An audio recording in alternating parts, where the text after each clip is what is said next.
સુરેન્દ્રનગરમાં જમીન બિન ખેતી કરવાના કરોડોના કૌભાંડના મુદ્દો કે જ્યાં કલેક્ટર સામે ઈડીની તપાસ બાદ ખેડૂતો પણ સામે આવ્યા। તલસાણા ગામે પણ જમીન પર સોલાર પ્લાન્ટ ખડકી દીધાનો ખેડૂતો આરોપ કરી રહ્યા છે। દલાલોએ પાણીના ભાવે જમીન પડાવી લીધી હોવાનો ખેડૂતોનો આક્ષેપ છે। જમીન એને કરવામાં કલેક્ટર કચેરીના કર્મચારીઓની સંડોવણી હોવાનો આરોપ લગાવાયો।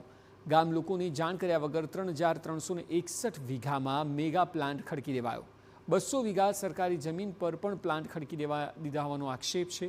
સુરેન્દ્રનગર જિલ્લામાં જમીન કૌભાંડમાં કલેક્ટર, નાયબ મામલતદાર ચંદ્રસિંહ મોરી આ સહિતનાઓ સામે ઈડીએ ફરિયાદ નોંધીને તપાસ હાથ ધરી છે।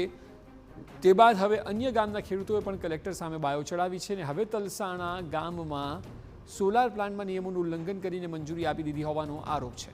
કલેક્ટર તથા કચેરીના કર્મચારીઓએ 200 વીઘા સરકારી જમીન પર સોલાર પ્લાન્ટ ખડકી દીધો હોવાનો આરોપ લગાવ્યો છે અને સાથે ગ્રામ લોકોએ જાણ વગર 3,361 વીઘામાં પણ મેગા પ્લાન્ટ ખડકી દીધો હોવાનો આરોપ છે। દલાલોએ પાણીના ભાવે જમીન પડાવી લીધાનો આક્ષેપ છે અને ખેડૂતોની જમીન છીનવી તેમને આ પ્લાન્ટથી કોઈ ફાયદો ન થતો હોવાનો પણ આરોપ લગાવ્યો છે।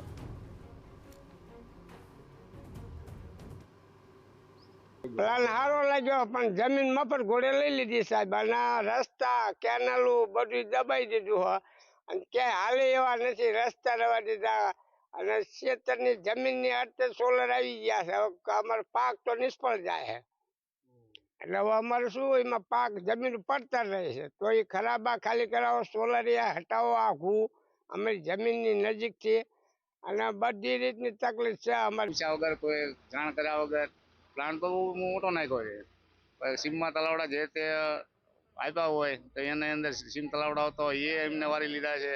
ગામમાં નથી લાઇટ આપી, નથી કોઈ ગામમાં છોકરાઓ ભણતા હોય એમની માટે કોમ્પ્યુટર છે અથવા સીવણ ક્લાસ છે તો કોઈ પણ જાતનું એમને કઈ કોઈ મદદ નથી કરી। આવો બધો પંચાયતમાં શું કરી, કશું નથી કર્યું છે તો પંચાયતને ખબર હોય તો દેખાડવું તો જોઈએ નહીં ગામ પંચાયતમાં કે આ અમારું છે સોલાર પ્લાન્ટ વાળાને, કે જેથી કરીને એમને ઊંચા હોય આટલો બધો મોટો પ્લાન નાખ્યો છે, પછી નથી કોઈ ધંધાસરમાં કોઈ મજૂર નથી લેતા એટલા બધા, અને મજૂર લે છે તો એનો પણ દુરુપયોગ કરે છે કે વચ્ચેવાળા કોઈ ખાઈ જાય છે, એમાં મજૂરી હોતી